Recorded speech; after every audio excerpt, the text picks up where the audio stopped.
There we go. Chelsea march on. Liam Rossini happy with that as he returned to his old stomping ground. Didn't look too emotional in the end for him, Nedum. You were there tonight. Well, you say that, but in fairness, the Hull fans were singing for him quite a bit. They were talking about the fact that his nan's actually from Hull, and then you remember that he was a player here. You know, he's obviously the coach here as well. And, you know, make this whatever you want, but the Hull fans were singing for him more than the Chelsea fans were. So I think in some ways it probably was quite emotional. But I think his team, you know, getting that result and playing the way that it was the most important thing for him. I think overall they made Hull look like a very, very average side on the day. And this is kind of what you expect from a Premier League side, one that's going to be potentially in the Champions League again next year. But yeah, I think there is a level of emotion to it. We try and play it down a bit, but, you know, at some point there is a sense of pride within there. And for him to come back and to get that reception, I think it means a lot to him. Were they singing for you at all, the Hull fans, Nedum?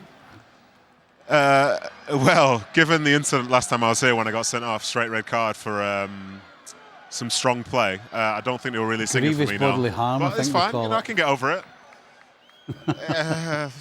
Just think of like Van Dijk in the World Cup against Argentina, but a little bit calmer. Fans don't. And for the record, he wasn't sent off for that. Fans don't forget, but was that? Would you say that was? Well, it was a good Chelsea, but it was good Chelsea with some changes.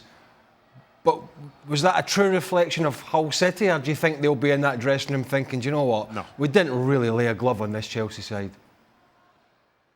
I think to me it's probably the latter. I think when you feel that, like, say, Hull are up near the top of the Championship, a hugely competitive league, there's usually something about them. But today they didn't look great in defence, they didn't really look great in midfield, didn't look great in terms of how they wanted to attack.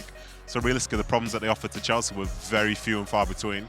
We saw a chance right towards the end, and even then the composure wasn't there to sort of make a difference in that moment to get the goal that, you know, all these fans would have been hoping for as the game essentially got out of hand. So yeah, I think the players themselves will be disappointed. But as is usually the case now, you can talk about the positives of where you are in the league, trying to push for that spot in the Premier League for next season. But yeah, I think in terms of how they acquitted themselves today, I think they will be hugely disappointed because Chelsea made them look very, very poor, I thought. I think if you're a Hull fan, you're coming up, it's the FA Cup, it's the fourth round, big chance against Chelsea, you're doing well. It really was a bit of a damp squib for them. I mean, Chelsea, 747 passes. I mean, I'm not a big stats guy, but that tells you... Well, you come busting in that studio door when John Chapman said that. He came in. I did. Do you have a cup of tea? You had some in your hand. It was 740 passes. But sometimes the stats do tell you the story. And the story is that Hull couldn't get the ball off Chelsea. And when they did get it, they couldn't keep it. So, yeah, Hull City's fans, never mind the players, they were really disappointed. One of them was playing to the whistle. If he did, in fact, mention it, it is a little embarrassing. You're a professional and somebody's telling you to play to the whistle, then, yeah, no, that doesn't sit too well with a proper pro. Do you know what, with him, I don't know if it was you that said this, and I don't want to put you in the mire, but Liam Delap tonight, I don't know. I did. Playing against a good Championship side where, and Stevie said to me, where these guys are physical, that's where he sort of made his name. Well, that was the performance he gave tonight was a performance that Chelsea bought him off. You know, he was too big and strong for the centre-back.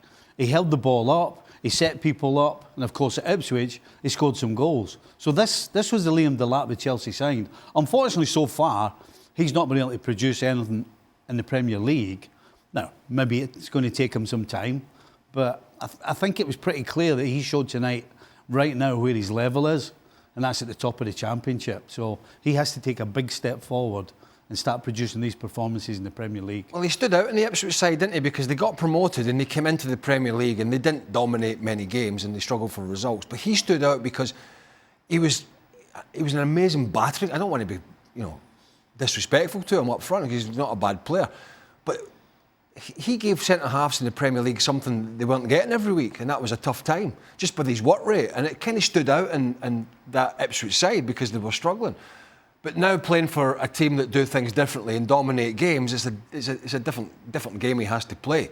Now that physicality, I think, works maybe coming on for João Pedro when people are a little bit tired at the end and you're chasing the game or whatever.